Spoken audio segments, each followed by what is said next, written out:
If your PS5 went black after an update, you might be one button press from bringing it back to life.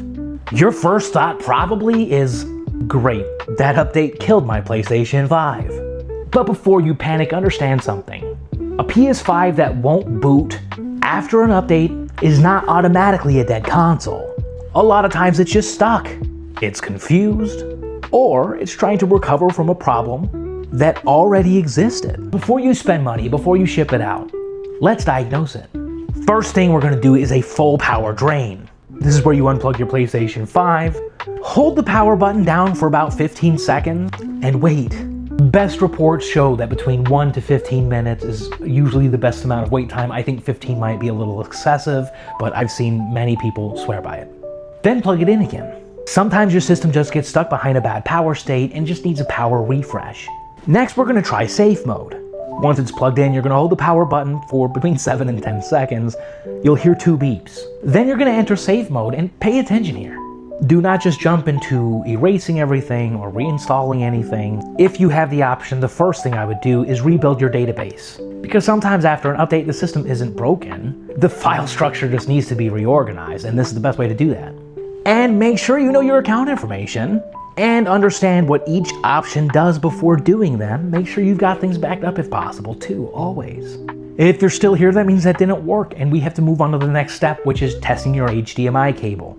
This one sounds a little too simple, but a bad HDMI handshake acts just like a dead console, which is black screen. In both cases, it looks completely dead.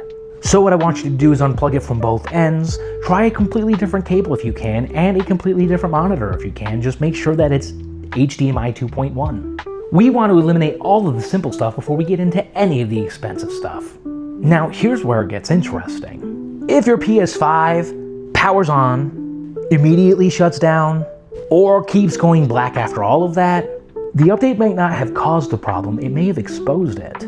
Your console may have already been dealing with heat, with restricted airflows, with dust buildup. A cooling system that couldn't keep up? Sometimes a heavier software load is the thing that reveals the hardware problem, the one that could have already been there for a long time. And this is why guessing gets expensive, because the same symptom could come from multiple different problems.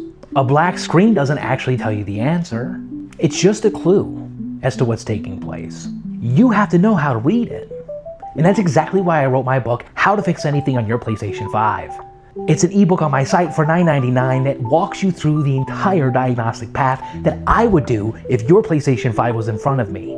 From breaking it down and cleaning out the dust, to using a voltmeter to test the motherboard. This is a complete PlayStation 5 guide that really seeks to fix your PlayStation 5. Because the whole goal is to do that without sending it off for expensive repair or wasting a bunch of money on repair parts. I know for most of you, you would have already jumped on a repair if you knew beyond a shadow of a doubt that that was the part you needed. Well, this is how you can find out. The link's in my bio if you need the help, and if you've seen more than one video like this, you probably do. It's also in the description down below. Also comment, what happened to your PlayStation 5?